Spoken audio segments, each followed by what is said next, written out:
Kevin Bullock, Head of Partnerships at Development Seed. It's a huge privilege to have you on the Geospatial Index, and I've got this little cap that I'm showing Great. off in some. Are you selling swag on the website?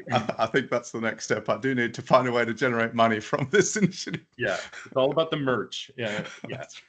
Let's kick off straight away with the elevator pitch for Development Seed. Development Seed is a very unique company filled with brilliant individuals, mostly software engineers. And what we offer is pretty bespoke. We offer software development as a service. So what makes us different is we're not really selling a product at all. Like if you go to our website, there are no products, no pitches. We're not selling subscriptions. We're not trying to convince our end users to sign up for a subscription service. We don't sell licensing.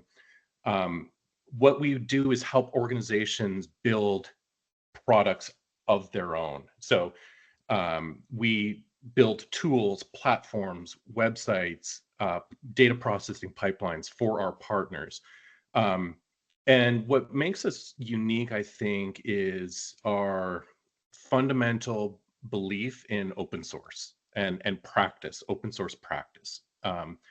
So when we write code, we license it with an MIT open source license. And when our project is done, the recipient of that project can do whatever they want with that because it's an open source. And we believe that's the most effective way of building tools. A lot of times these tools end up on GitHub and are repurposed in ways that we would never imagine. So if you go to Development Seed's GitHub page, you'll see 500 plus, it might be getting close to 600 open repositories of code. So that's what really sets us apart from other companies. And it also makes it hard to describe what we do because we do a wide variety of projects. Some of them are geospatial, some of them are not. In fact, DevSeed, we've been around for 20 years.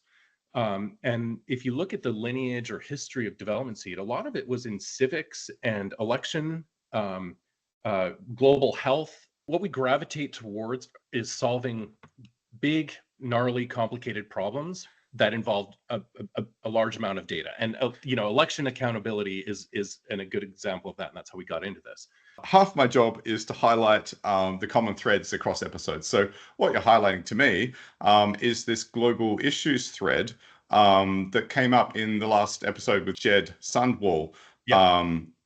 It began actually, though, with Valerie Grant, who is on the board of the UN GGIM PSN. So it's nice to have this theme and to know that there are significant organizations that care about solving these global issues.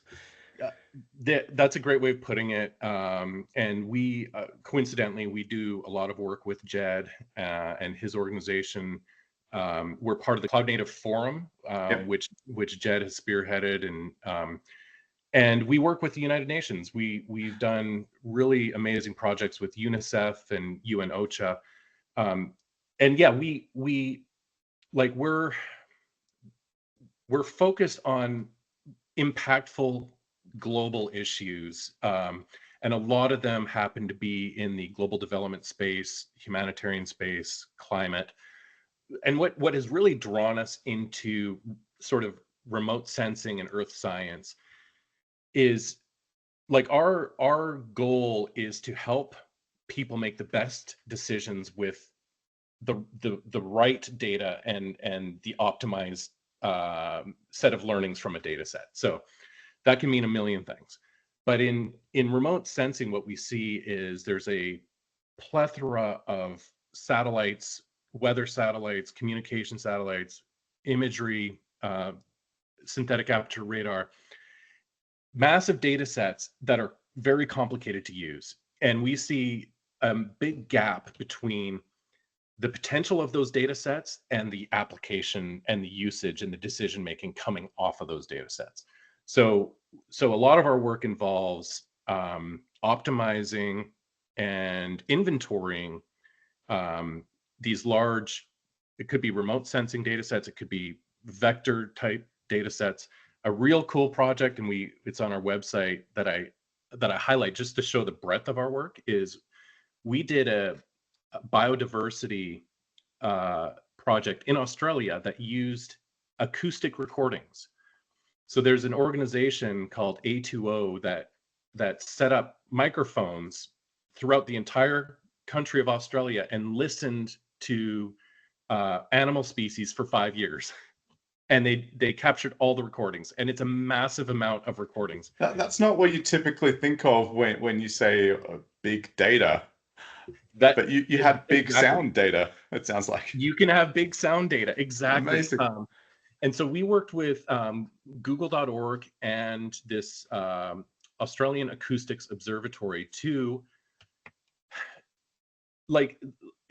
they just had a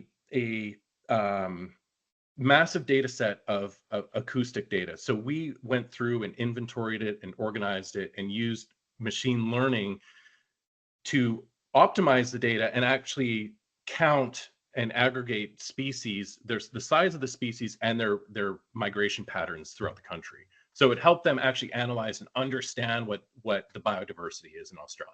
Okay, that really does give a nice understanding of the breadth and depth of your capabilities and your reach.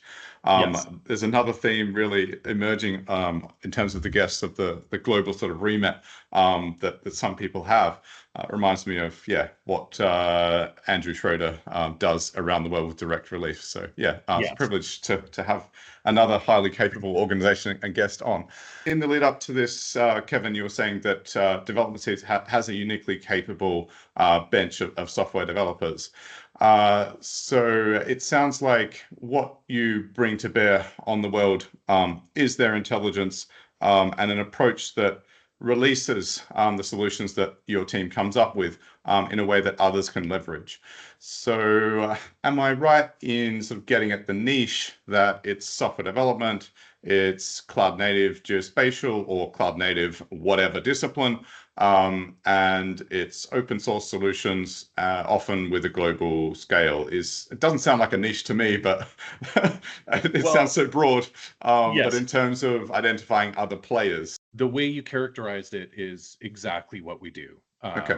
Sorry, I just wanted to touch on another thing. So, because what's emerged, and I think we've got a few irons in the fire here. I'll try to stay on track, Right. But just to collect everything as we go. So you mentioned Google.org. I wanted to flag that because again, in the episode with Andrew Schroeder, it appeared that in response to the LA fires, there were a bunch of something or other for good. So there was AI for good. There was data for good.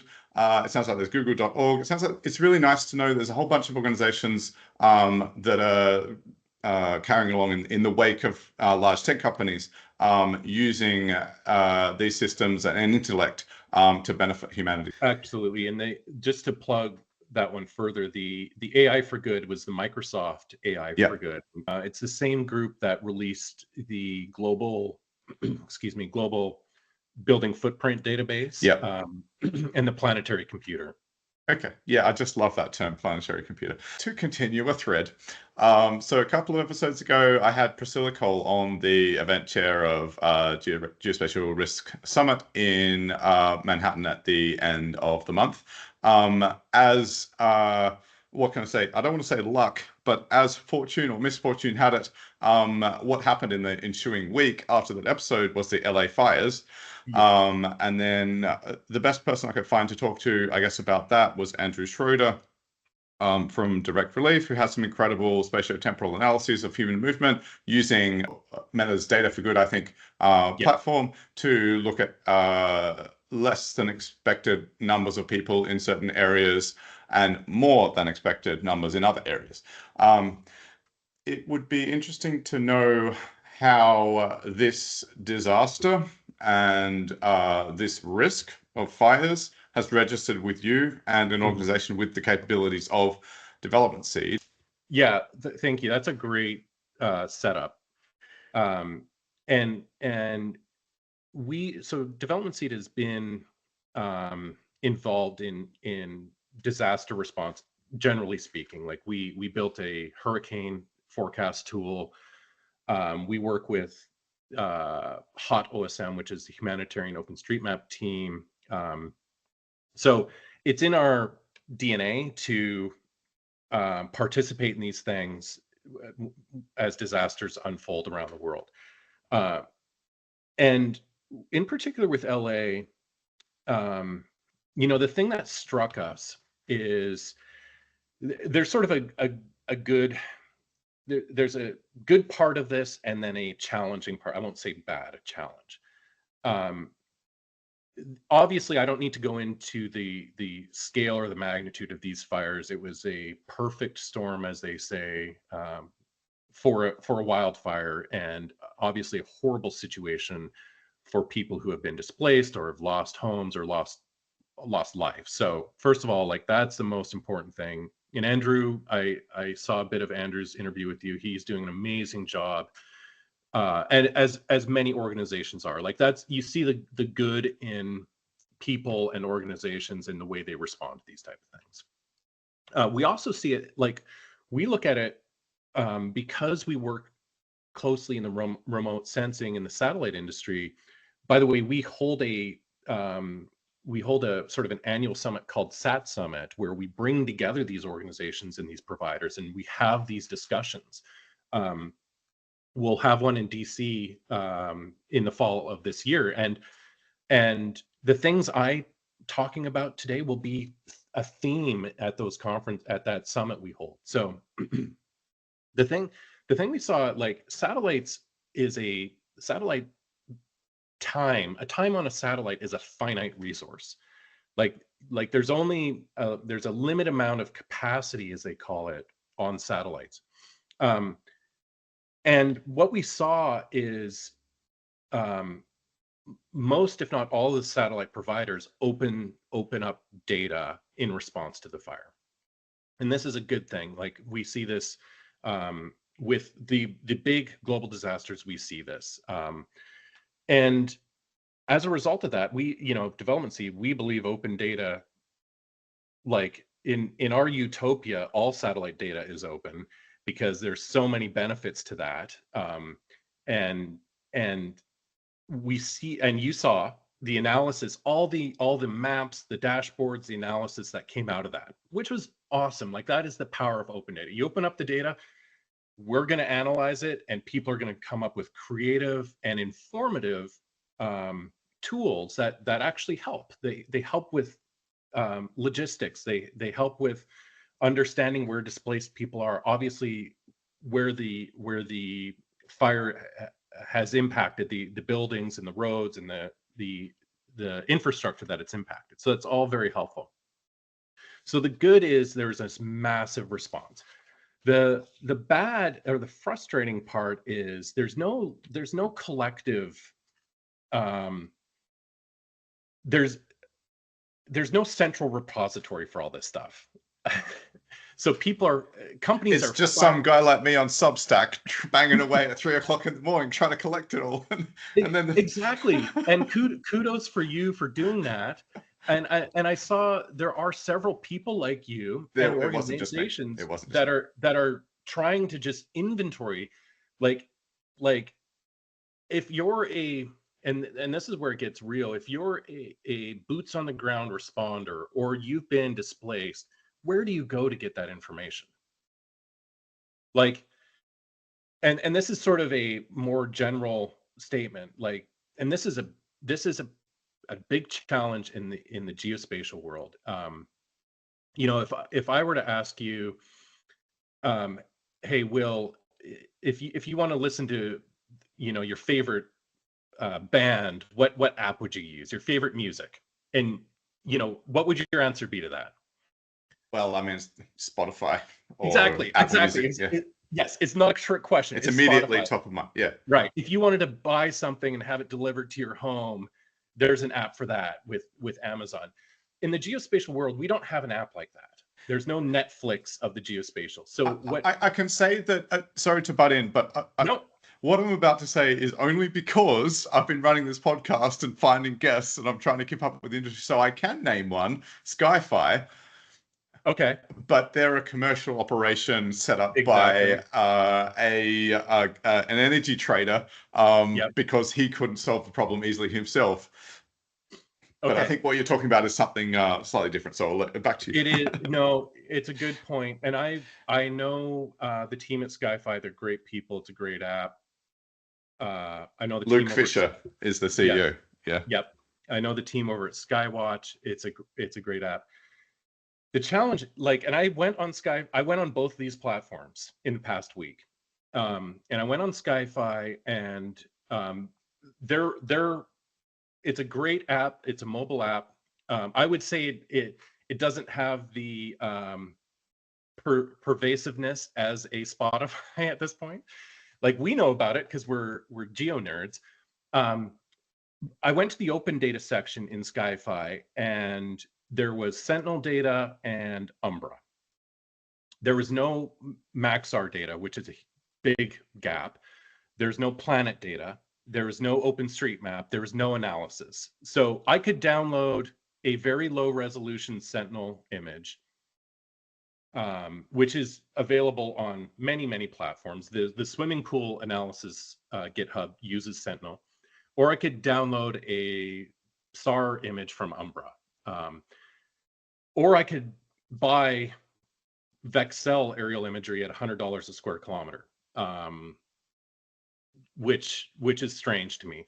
So it has, like, Skyfi is limited to the providers that have a business agreement with them to resell their data, and also it's not a it's not a central repository for open data. Point blank, it has some open data, but it had two sources out of hundreds. Doesn't the USGS Earth Explorer also have some sort of collection of open data? It does. The USGS, it'll have national map data, and that's information that is data that they contract out to aerial companies, and there's a elevation program called the 3Depth program. So it does it. That is And they would a. have Landsat imagery at least They as definitely have well. Landsat, and it's a good resource. However, you have to have geospatial skills to use it. It's clunky as Like, hell. yes, it's clunky. You have to download data. You have to know 100 different acronyms. You have to know how to download and interpret the data in what format and what resolution and what band. So it's great for a geospatial scientist or geospatial analyst. It's great for that. Another example I'll just mention, because I went on Skywatch, they recently announced a deal with Maxar, and I was actually frustrated with this. So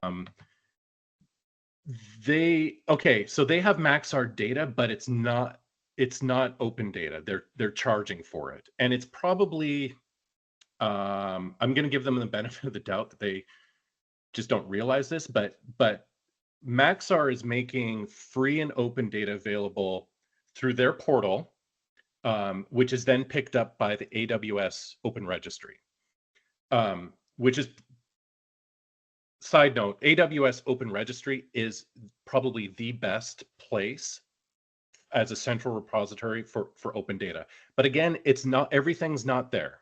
So it has a lot of sources, but not everything. This is fascinating. Just like, right. It's amazing to have all these conversations because each of the guests, like you, just keeps spitting out all of these really interesting resources. So I'm just going to, Yes. another part of my job is just to list them all off in the show notes. Sure. Okay. Sure. So the impression I'm getting is that because to go back to the chat with Andrew Schroeder, he said that at least, despite the problem you're flagging, at least as I understand it, there is some sort of agreement between the remote sensing and Earth observation companies to release data during an emergency. But is your point that, so what? Who cares? You still have to spend 5 weeks sifting through every repository on Earth until you finally get to it, and by that time everything's burnt. That is absolutely true. There's so much nuance to this, and there's so much fragmentation and nuance. Yeah. And I'll let me get to, because Andrew was talking about the UN disaster charter, the International Disaster Charter. the point real quick on the Maxar stuff is um, you can get Maxar open data for free, and unfortunately on Skywatch there's a fee for it, so you have to pay for the open data, like $25 to $40 a square kilometer. And it's, I looked at it last night, it's literally the same image. So if people are buying imagery on Skywatch, that's like of this disaster, they need to be aware that that data is available openly. So but it just highlights, again, it's probably an oversight, but it just highlights the confusion and fragmentation. What Andrew's talking about, the International Disaster Charter, it's sort of, it's an agreement, and but the satellite companies can pick and choose which disasters they respond to, and that is like, the evidence is, if you go and look at the activations for the International Charter, they had over 100 last year. In fact, well, yeah, they've had over 100, but if you look at the Maxar Open Data Program, they had 13. And so there's not a direct correlation there. Interesting. And furthermore, the LA fires are not on the International Disaster Charter. You go on their site, the only thing in 2025 is I believe an earthquake in China. So the fires in LA, according to the International Disaster Charter, don't register as a activation. I'm not sure why. Wow. So that, again, there's so much nuance and weirdness in our industry that's crazy. So getting back to your question, we saw that at Development Seed, we saw this, we observed the exact same thing you observed, the frustration, the amount of organizations that were providing analysis, providing data, providing insights, providing dashboards. And so what we simply said is like, hey, what if we just started making an inventory of these things? So, and we published it yesterday. It's literally a Google Doc. Excuse me. Brilliant. It's literally a Google Doc. And we've already had people suggest more things to add, so we're adding to it. But it's simply an inventory of like, here are all the sustainable, meaning they weren't just one-offs, but these are organizations that are doing analysis for this LA fire, or providing open data. And what the interesting thing, well, the cool thing, in my opinion, what we did was we provided a bunch of context around licensing. Like, where we knew what the license was, we listed the license, because that's hugely important for organizations responding to the fires. They need to know what sort of license, like how they can use the data. So just as a PSA, public service announcement, if you're doing something in the open in response to LA or whatever the next disaster is, please be very indiscreet about your licensing. Put it at the top of the page, for goodness sakes, because there's so many times you have to dig so far, and there's a lot of instances where people or organizations aren't even listing the license. So we're including the license information. And then the other important thing, I think, is we're including is this analysis or data specific to LA fires, or is this something that we can count on for the next disaster? Meaning, is it a Southern California specific organization that's just trying to solve their local problem, or is it, like Planet, who provides open data globally? So for the next disaster, what are the organizations and open data sets that we can count on? Because unfortunately, this is not the last natural disaster we're going to have to deal with. So that's, yeah. Inevitably, then I expect you're going to evolve this beyond a Google Doc, and I now have a very strong interest in having a look at that, and I'm sure all the listeners do. But I mean, at the risk of sounding gratuitous, in terms of referring back to previous episodes, what this reminds me of is Source Cooperative from Radiant Earth, which is one of the services that Jed mentioned. So is this what it could turn into? could it all be folded into something like Source Cooperative? What is the next step to make this reliable, robust, and something that people can just turn to, switch the light on to gain insight and primary source data to respond to the next disaster? Yeah, we are big proponents of Source Cooperative, and thematically, yes, that's where I think something like this could evolve into. We're not being prescriptive about this. We're not saying here's a roadmap for this. We were simply just responding to the crisis and trying to help. Trying to help, or like, it's really about organizing. Um, source cooperative could be like, okay, so number one, we want to eventually move it out of a Google Doc and put it into something more permanent, like a GitHub repository, so that it's more permanent, more repurposable, reusable in the future. And like, this is sort of my request for the industry is, let's get together and decide what the cooperative is. And because right now what you have, and this is part of the frustration, and this is why people have a hard time accessing data, you have a satellite company who's tasking their own satellites, analyzing their own imagery, and putting that analysis on their own platform, and then requiring you as a user to register and log in and see their data, their analysis. Then you have the next satellite company doing the exact same thing, analyzing the same buildings, tasking the same imagery. Like, it's a complete redundancy and frankly a waste of resources. Then you have an aerial company doing the same thing, a radar company. So like, it's a definition of silos. You have all these silos. So this cooperative concept is great. What if all these companies put down their competitive instincts and say, hey, we're a satellite company, we're going to focus on this fire, and we'll partner with this analytics team and have someone verify, so the other satellite company can focus on the other fire, and divide things up and have a collective and a common repository. Like, that would be such a huge step forward from what we're doing today. And if you can make that repository highly used, searchable, discoverable, mobile friendly, so that people who are in the field or people who are displaced, they know where to go to find the latest and greatest information.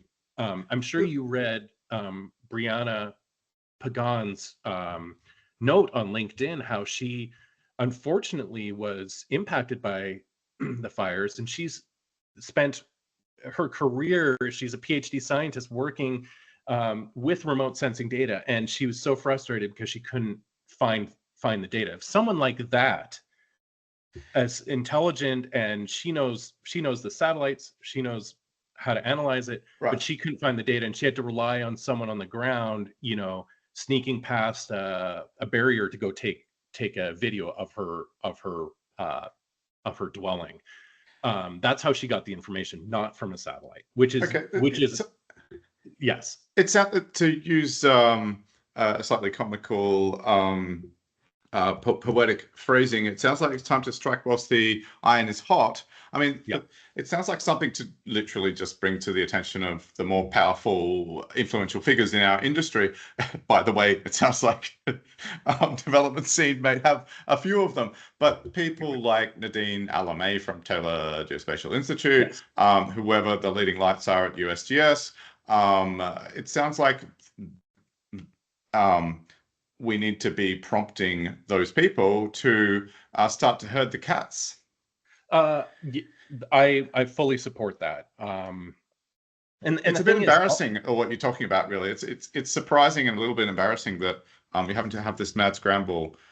Yes, it is. It's very unfortunate. In a way, like, for me, I'm not surprised is the thing. Like, when I read Brianna's post on LinkedIn, I was not surprised, unfortunately.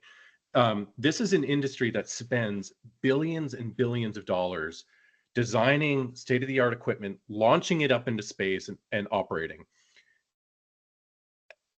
Generally speaking, the disparity in investment from launching a satellite to actually building out pipelines and applications to disseminate that data is massive. Like there, like in technology, I don't know if there's a bigger disparity between investment in the source technology and lack of investment in the delivery of that data. There's the difference between the pride that humanity has in a rocket launch, Yeah, and of course we have to mention the latest catch of the chopsticks in the past couple of days from yeah. SpaceX. But there needs to be equal pride in humanity in insights resulting from the launch. And so, Thank you. Yes. another person to mention is Bill Perkins, actually, who is this energy trader who started SynMax. SynMax has also been on the show, does amazing things with SAR, Yes. and the whole dark fleet problem. And he also started Skyfi because he was waving $500,000 under people's noses, and he couldn't get a satellite image that afternoon Right. to understand, supply and demand in the gas fields that he was trying to calculate, do a commodity trade on. So it makes me want. So Bill has funded and has done some amazing things, even to do with telling an alternative, far more interesting story of the experience as a slave in hundreds of years ago in American history. He's had some really fascinating projects where he's deployed some of the incredible capital that he has made as an energy trader. It makes me wonder if he might have some influence and power to bring to bear on this situation Yeah, too. we need absolutely we need more and I don't know if it's individual donors or philanthropists or um organizations. Like nothing's stopping a governmental organization or even an NGO from making these investments. You're right. The venture capital, the private equity, they love building the satellite and launching it, and there's like I said, there's not an equal distribution in the investment on the back end. The point I'll make though, and you make good points about Skyfi and other platforms. And don't get me wrong, there are a lot of people that are working diligently and working hard trying to solve this problem. It's just it's not enough today. And what I'll add is there needs to be a humanitarian lens. Like you mentioned, Bill's background is in energy and commodity. Okay, let's do the same thing for humanitarian. Someone step up and make the investments that Bill has, or you could name, maybe it's Bezos, maybe it's Chan Zuckerberg, who knows. Someone needs to step up and make those investments for the humanitarian organizations around the world, because they're getting by on scraps, and they're very resourceful, but there's not that level investment. In fact, I'll plug something real quick for my friends Rhiannon Price and Bill Greer, who have an idea of, like, because humanitarian data is so hard to find and these satellite companies are biased towards military, so military get This all is the the tasking. 800-pound gorilla in the room. Yes, exactly. In fact, if you want to talk about real-time data, that's something militaries are privileged to get from the satellite companies. When you're in theater, and rightly so, their lives are on the line and they're protecting country. But when you're in theater, those war fighters, they get real-time data within minutes of a satellite capturing it. That's what Brianna needed. That's what we need in humanitarian, and it's possible with a small amount of investment. So Rhiannon and Bill have a concept of, hey, let's build and launch a humanitarian satellite that is used only for humanitarian purposes, not for oil and gas, not for defense and intelligence. And we will make the data open and we will make it freely accessible to everyone. And it's not billions of dollars to do that. Yeah, now It's that we have millions. reusable Yeah, rockets, right? Yeah, things right. like that are becoming possible. I have a provocative summary, actually, of the Yeah, response of our industry to the LA fires. Actually, what we saw in real time was the military industrial capacity of our industry to provide insight. And it just so happened that for a short stretch, it was devoted to providing insight about the humanitarian situation you're right. in those couple of suburbs. So Yes. take that however you want, but No, you're you're right. It For a I brief don't moment, disagree. the attention was taken away from various, as you said, theaters, conflict zones, Yes, and yes. provided insight in the way that we wish it always provided insight. Right, right. And fortunately, there's not a war in Northern California right now that would have taken that capacity away. Or I shouldn't be laughing. yes, yes, because yes, and that's what happens in places like Syria and the Middle East. There's been a humanitarian crisis for decades. And it's been a big challenge because the satellites are focused on finding terrorist cells and Right, not focused on uh, displaced people in refugee camps. right. We have to bring up incentives. I to me, this problem can be solved with someone who is very skilled, perhaps with a diplomatic background, very skilled in collecting, summarizing, and perhaps amplifying in advantageous ways incentives that can cause people to behave in the way that we're talking about, we wish they would. Yes. So what I'm saying is a geospatial problem is really not. It's a incentives problem. Maybe it's a provocative Well, take again. yeah, yeah, I agree. It comes down to incentives and priorities. Yeah. If we collectively, as a human species, prioritized humanitarian response and humanitarian challenges, we could solve this problem. Right. Point blank. It's a solvable problem if the motivation was there, the priorities were there, and the investment. Okay, that's an excellent way, I think, to summarize how this disaster has registered with Development Seed. Yeah. It's really nice to have, as you said before, as we were characterizing Development Seed before, some of those talented developers. It's nice to know that you guys are behind this part of humanity Yeah. in LA. And really nice that it's some of your attention has been devoted to this. I had one other thing, Okay. but it's only it's just a feeling that I have to ask you this question.